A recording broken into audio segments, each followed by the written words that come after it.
Pak Prabowo, itu dua saja pikirannya yang paling menonjol. Pertama adalah mengatasi kebocoran, ini yang paling kuat, dan Bapak Ibu sekalian hari-hari ke depan akan melihat itu semakin kuat.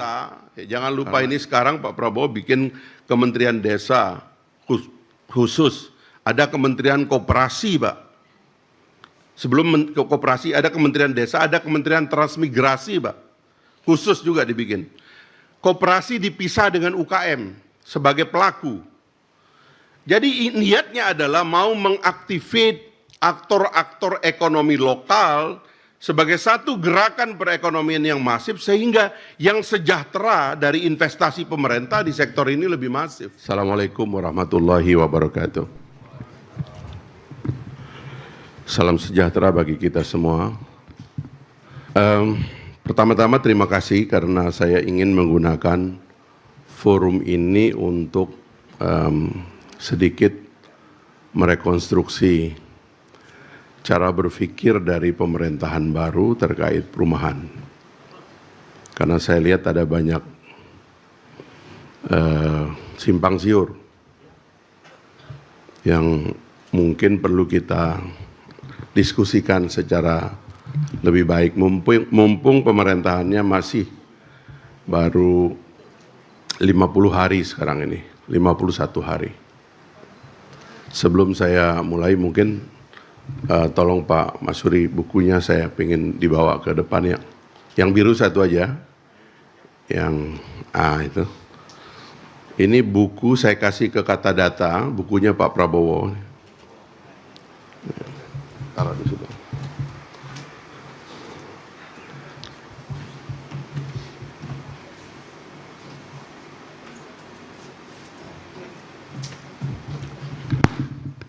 Ini gratis ini, kalau di Gramedia satu buah itu 600.000. Karena sekali lagi kita mesti balik ke ide awalnya dulu. Ini mumpung kita masih punya waktu.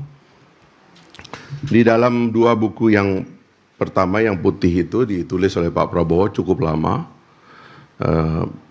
Paradoks Indonesia dan Solusinya, yang kedua Strategi Transformasi Bangsa, dan yang biru itu kebetulan buku saya, trilogi, karena dulu saya pernah memimpin DPR bidang Kesra, jadi saya menulis 3 buku untuk merekonstruksi kesejahteraan di Indonesia.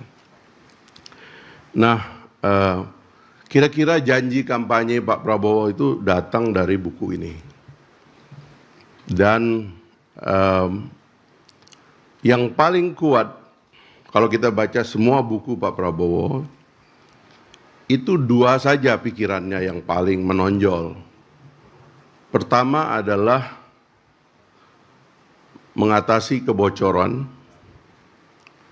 Ini yang paling kuat, dan Bapak Ibu sekalian hari-hari ke depan akan melihat itu semakin kuat. Karena itulah yang berulang-ulang beliau tulis, bahkan pernah sampai ramai karena dia menganggap membesar-besarkan angka kebocoran. Padahal itu kutipan lama dari Pak Cum, dari Pak Mitro. Tahun 91 beliau berpidato di Surabaya, 91 atau 84 saya lupa itu, 84 kalau tidak salah. Beliau berpidato tentang kebocoran APBN 30%. Dan sekarang ditambah lagi dengan kebocoran-kebocoran lain, khususnya sumber daya alam, yang sedang beliau konsolidasikan sebagai program intinya. Kebocoran di dalam APBN harus dihentikan dan kebocoran di luar APBN harus dihentikan dengan segala cara. Hari-hari ke depan kita akan menyaksikan itu. Yang kedua adalah, kalau ini sisi pemasukan, yang kedua adalah di sisi pengeluaran, inti dari gagasan beliau adalah mengakhiri gap dan kemiskinan. Karena kita tahu ini buku ini penuh dengan gambar, nanti teman-teman bisa mengeksplor bagaimana kritik beliau tentang 1% menguasai 36% tanah atau bahkan 60% tanah dan seterusnya dan seterusnya. Nah, sehingga dua kombinasi policy inilah nanti yang melahirkan begitu banyak institusi-institusi baru. Danantara misalnya itu kan konsolidasi aset di luar APBN. Gitu. Kementerian Perumahan itu sebenarnya mengeksekusi satu program yang dianggap kok sulit banget menyelesaikannya di negara kita ini. Kita sudah swasembada sandang karena semua orang udah pakai baju, ya. Swasembada pangan beliau selesaikan sekarang ini dengan memberikan otoritas yang kuat kepada Kementerian Pertanian. Sampai-sampai kemarin Kementerian Pertanian hampir saja mengambil direktorat air dari PU karena ada kritik kepada PU bikin bendungan tanpa irigasi gitu. Dalam rangka ini pangan ini. Karena kita negara besar, ketahanan Indonesia ditentukan oleh apakah kita sanggup memberi makan rakyat atau tidak. Kalau rakyatnya makan setiap hari nggak akan ada pergolakan politik. Mau perang orang di luar silakan, tapi kalau rakyat kita makan tidak ada masalah. Kalau swasembada. Tapi kalau perut rakyat ini tergantung kepada bangsa lain, itu yang dianggap oleh beliau berbahaya. Swasembada pangan kita kejar. Bahkan turunannya swasembada pangan kemudian adalah terkait tadi itu keseimbangan itu, maka ada gerakan makan bergizi. Karena diidentifikasi salah satu sebab dari ketimpangan ini adalah karena ada orang yang kurang gizi, lalu kemudian kemampuannya untuk memahami ilmu pengetahuan dan sebagainya sulit, menciptakan ketimpangan di kemudian hari. Saya ingat dulu mentor saya almarhum Pak Adi Sasono yang dia katakan yang kaya tambah kaya, yang miskin tambah anak, katanya begitu. Nah, jadi ini caranya. Nah, yang ketiga itu adalah papan. Jadi kami ini sebenarnya diberikan beban untuk menyelesaikan masalah papan, tapi bukan papannya saja, tapi papan yang punya efek secara masif kepada kesejahteraan. Itu sebabnya satu-satunya kementerian yang dilahirkan melalui satu mekanisme yang sangat hati-hati karena beliau membentuk Satgas Perumahan yang dipimpin oleh Pak Hasyim. Saya kira waktu itu utusannya Pak Hasyim, Pak Boni pernah diundang ke forum ini juga. Lalu diskusi berbulan-bulan dirumuskanlah satu ketetapan untuk melahirkan Kementerian Perumahan. Yang tadinya berada sebagai salah satu dirjen saja di antara dirjen-dirjen di Kementerian PUPR, sekarang dijadikan satu kementerian yang besar dengan power yang cukup besar. Bayangannya adalah kementerian ini lahir sebagai dirijen dari orkestra membangun perumahan. Tapi tidak saja membangun perumahan, tapi menciptakan kemakmuran yang masif. Sebab memang sektor properti ini di antara sektor yang linkage multiplying efeknya kepada sektor lain cukup besar. Makanya waktu orang menyebut 3 juta rumah, kadang-kadang kita kurang imajinatif kalau sudah menyebut angka, lompat ke situ. Padahal sebenarnya ada filosofi di balik penyebutan 3 juta itu. Pertama adalah Pak Prabowo menyebut secara spesifik memang 1 juta di kota, 1 juta di desa, dan 1 juta di pesisir. Tapi karena pesisir dan desa itu berada di satu wilayah, maka disebut 2 juta di desa. Gitu. Kalau di kota itu umumnya orang bicara tentang rumah susun, vertical housing, maka di desa itu orang bicara tentang rumah tapak, landed, ya. Rumah ini diharapkan terutama yang di desa, ya, karena tempatnya yang begitu banyak, ya. Jangan lupa Indonesia ini terdiri dari satu negara, 38 provinsi kita ini sekarang. Ada 416 kabupaten, ada 98 kota, ada 8.312 kecamatan. Di kota itu di bawahnya ada kelurahan, sekitar 8.300-an kelurahan. Di bawah 416 kabupaten itu ada sekitar 75.817 desa. Yang kalau di total-total jumlah desa dan kelurahan itu ya kira-kira 80-an ribu. Di bawah desa itu ada RT-RT yang kira-kira jumlahnya 1,2 juta. Yang satu RT itu kira-kira dihuni oleh minimum 30 sampai 60 kepala keluarga. Di sanalah 290-an juta kalau kita bulatkan rakyat Indonesia itu tinggal. Yang kalau kita bagi, katakanlah satu keluarga itu kira-kira 5 orang, kira-kira begitu.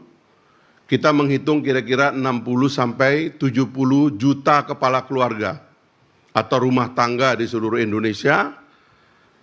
Dengan rumah yang kita identifikasi baru berada sekitar 50 juta rumah. Sehingga ada sisanya, ya, yang oleh beberapa data disebutkan ada backlog kepemilikan sekitar 10 juta dan ada backlog rumah tidak layak huni substandar sekitar 25 sampai 27 juta. Nah, jadi dia menyebar berada di seluruh Indonesia, ya. Tapi ada tren kan, kalau rumah di desa itu umumnya masyarakat itu memiliki 80% orang desa punya rumah. Tapi di kota karakter orang sewa masih oke, bahkan rumah sementara itu oke. Ya, jadi ownership di kota itu sebenarnya lebih rendah daripada ownership di kota. Tetapi kenapa kita berbicara desa? Karena desa harus dimodernisasi. Kalau kita bicara produksi pangan itu nggak bisa di kota, Pak. Kota nggak ada tanah. Maka kita mesti menyiapkan desa, ya jangan lupa ini sekarang Pak Prabowo bikin kementerian desa khusus, ada kementerian koperasi Pak. Sebelum koperasi ada kementerian desa, ada kementerian transmigrasi Pak, khusus juga dibikin. Koperasi dipisah dengan UKM sebagai pelaku. Jadi niatnya adalah mau mengaktifkan aktor-aktor ekonomi lokal sebagai satu gerakan perekonomian yang masif sehingga yang sejahtera dari investasi pemerintah di sektor ini lebih masif. Sehingga beliau mengatakan tolong yang besar-besar jangan main di desa ya. Yang besar-besar main di kota lah. Ya, maksudnya itu main di rumah susun, main di kawasan permukiman, modernisasi kawasan permukiman, kota-kota yang bisa jadi lebih bagus, sungai yang kita perbaiki sehingga bisa jadi tempat untuk ikan. Saya baru berapa pekan lalu pulang dari Beijing. Beijing juga yang crowded kayak gitu, sekarang orang mandi di sungai. Sekarang jangankan di kota, di desa pun kita udah nggak bisa mandi di sungai karena sungai di desa pun sudah mulai kotor. Jadi memang perlu imajinasi untuk menyelesaikan ini supaya punya efek ekonomi yang masif, ya, kepada para pelaku ekonomi dan juga kepada masyarakat tadi itu yang mohon maaf sebagian dari rakyat kita terutama kalau dia tidak punya rumah biasanya itu dia unrecorded. Ada kawan saya bikin nikah massal tahun lalu, ada kakek, anak sama cucunya dalam pernikahan massal itu semuanya nggak punya KTP. Jadi manusia unrecorded di Indonesia ini masih banyak. Karena itu kita ngambil keputusan jarang benar karena datanya salah. Sering nggak nyambung. Ini Presiden bikin satu badan namanya Badan Percepatan Pemberantasan Kemiskinan yang dipimpin oleh Saudara Budiman Sujatmiko. Salah satu tujuannya adalah memverifikasi kembali data-data kemiskinan secara lebih masif. Karena data kemiskinan kita itu kan kalau kita hitung banyak persoalan tuh. Kalau kita pakai standar World Bank konsumsi kalori per kapita 2.300 ya sekitar atau harganya sekitar 13.000 per hari. Orang punya 13.000 per hari dianggap sudah keluar dari garis kemiskinan. Itu kira-kira orang miskin di bawahnya itu sekitar 10%. 10% dari 285 juta atau 290 juta rakyat Indonesia sekitar 29 juta. Tapi Pak SBY waktu itu mengkritik dan banyak juga ahli yang mengkritik. Dia bilang ada angka rawan persen. Yang kalau angka 13.000 dijadikan 20.000 saja, itu udah jadi 40% tuh. Apalagi kalau 2 dolar. 40% ya kira-kira 115-116 juta orang yang miskin sebenarnya. Inilah sebenarnya yang tumpah, yang tidak punya rumah, yang mengisi korong jembatan, kawasan-kawasan kumuh, 1 rumah 2 kali 3 dihuni oleh 4-5 keluarga, tidurnya sip-sipan tuh di situ. Sekali lagi ini soal data nanti. Makanya kami terus terang sebagai, ya mohon maaf ini sebagai kementerian baru, ini baru 50 hari. Tadi saya bilang sama Pak Isna ini. Beliau juga waktu di IKN berpengalaman juga itu. Kerja dengan aturan, silakan. Ini ada Pak Fat, ini wakil gubernur terpilih Aceh nih. Silakan. Jadi kementerian baru ya harapannya sangat besar dari teman-teman, tapi tidak bisa kalau kita tidak bekerja secara sistematis. Pekerjaan ini terlalu banyak, kalau kita tidak sistematis nggak bakalan selesai. Tapi kalau kita sistematisir kerjanya, saya yakin ini bisa masif. Makanya waktu ngecek ini undang-undang begitu banyak masalah, aturan begitu banyak masalah, saya bilang ini kayaknya harus ada omnibus nih, supaya satu aturan menyelesaikan semuanya. Gitu. Paling tidak, itu tadi, yang sudah ada sekarang ya kita tahu itu kan pasarnya dibagi 3, ya, pasar yang atas, menengah, bawah. Kira-kira kalau data-data yang saya baca meskipun masih harus divalidasi, yang paling atas kira-kira 70%, yang di tengah yang sekarang disasar oleh FLPP dan lain-lainnya itu sekitar 20%, di bawahnya itu ada sekitar 70%, ya, pasar paling bawah, yang karena unrecorded, tidak punya slip gaji, dianggap tidak bisa mencicil, tidak bankable, akhirnya belum disentuh. Sekarang keberanian kita untuk menurunkan ini, kemarin ada diskusi tentang FLPP, kebanyakan permintaannya dinaikkan. Karena ada kelas di atas ini yang dari 8 juta naik ke 12 juta, ingin masuk pasar itu. Tapi tantangan terbesarnya di yang di bawah. Juga karena ini unrecorded, bagaimana agar orang yang di bawah ini dapat menjadi bagian dari peserta yang memanfaatkan fasilitas pembiayaan yang disiapkan oleh industri yang sudah jalan selama ini. Ini juga tantangan kita. Sehingga ada masyarakat berpenghasilan tinggi, ada masyarakat berpenghasilan rendah, MBR itu. Dan juga ada masyarakat yang sebenarnya tanpa penghasilan atau tidak terdata berpenghasilan. Ini juga menjadi PR kita untuk mengkonsolidasi bagaimana agar semua orang itu terdata dalam mekanisme yang lebih masif, sehingga nanti waktu kita mau melancarkan program ini, saya yakin tidak saja 3 juta, lebih dari 3 juta pun kita sanggup sebenarnya, Pak. Kalau ekosistemnya sudah kita orkestrasi dengan baik. Nah, jadi tugas pemerintah akhirnya adalah, pertama tentu kementerian ini lahir sebagai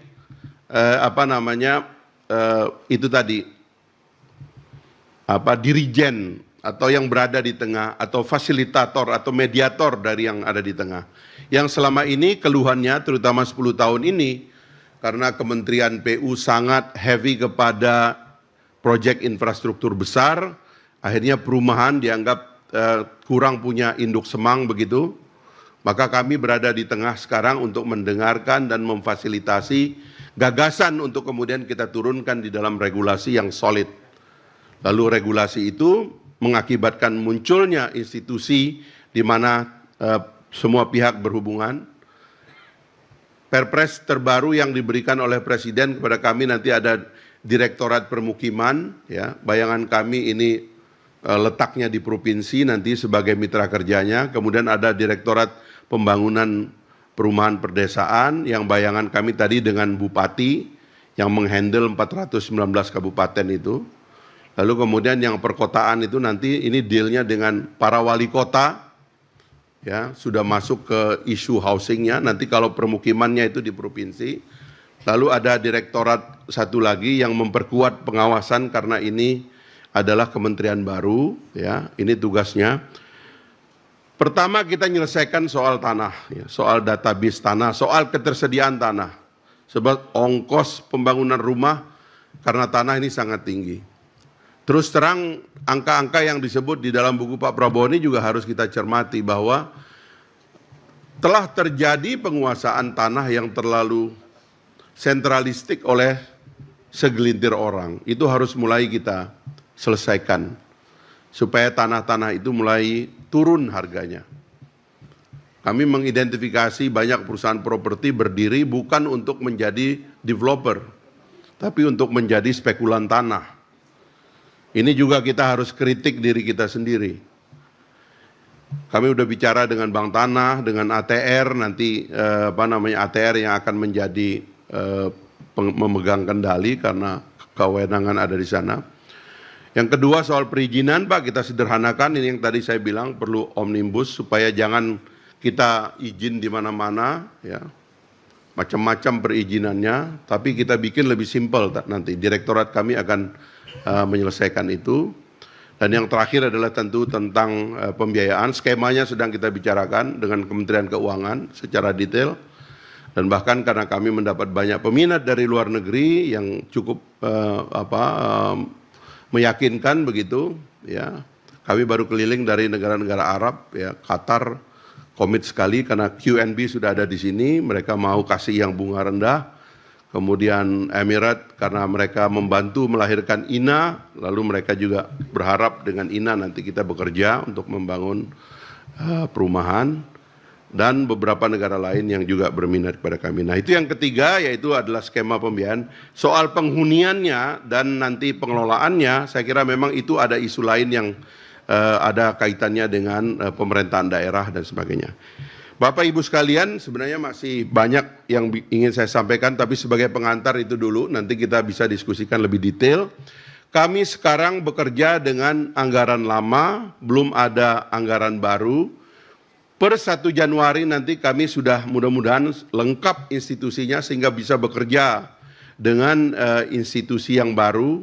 Dan kira-kira bulan Maret kami dikasih